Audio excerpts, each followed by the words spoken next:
அனைவருக்கும் அன்பான வணக்கம். தினம் ஒரு திருக்குறள்.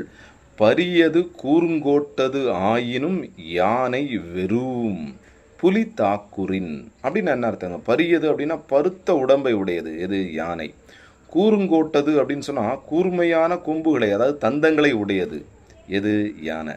இருந்தாலும் என்ன பண்ணுமா? பயப்படுமா. வெறும் பயப்படும். எப்போ?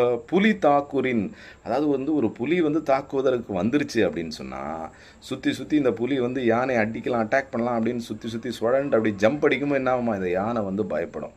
ஆனால் புலி சின்ன சைஸு தான். ஆனால் யானை எவ்வளோ பெரிய சைஸு, பெரிய உடம்பு, கூர்மையான தந்தம் இருக்குது. இருந்தாலும் அந்த சின்னதாக இருக்கிற புலியை பார்த்து நம்ம யானையை பயந்து ஓடுது.